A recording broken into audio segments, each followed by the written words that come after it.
Temperatures in the teens and wind chills in the single digits are dangerous and life-threatening. But people needing a place to stay in the Golden Triangle aren't always finding shelter.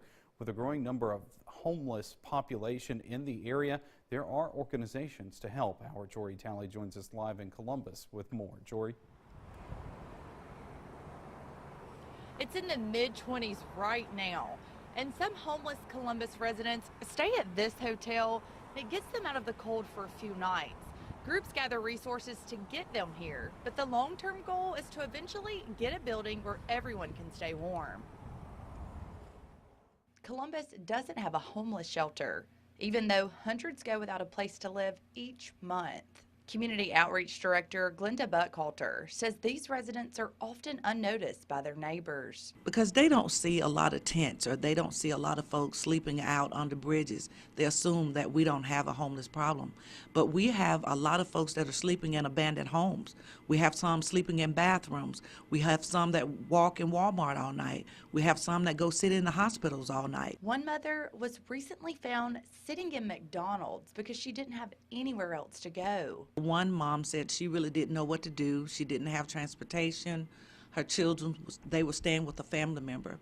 And she said, I made the call to you. Groups like the Columbus Community Outreach Program and the Golden Triangle Regional Homeless Coalition step in to house the homeless. They find that many of the wandering people are forced to the streets for a variety of reasons. Many people in our community are one paycheck away from being homeless, and so if they lose their job or have a medical issue, they are on the streets. Or if there's a divorce or a conflict in a relationship. Buckhalter believes not having a shelter in the Golden Triangle creates problems, especially when temperatures drop into the teens. We have folks not just from Columbus, but they are coming from other places.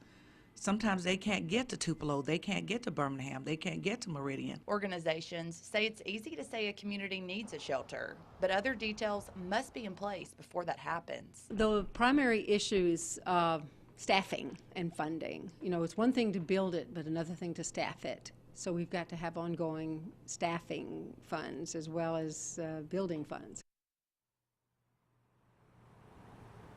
One of the main goals for the Homeless Coalition is to get a shelter here in the Friendly City. Funds are already being gathered, but more money is still needed. If you'd like to help out, it costs around $45 to put someone in one of these rooms for the night, and it gets them out of this freezing cold. For more information on how to donate, head on over to our website at WCBInews.com. Reporting live here in the Friendly City, Jory Talley, WCBI News.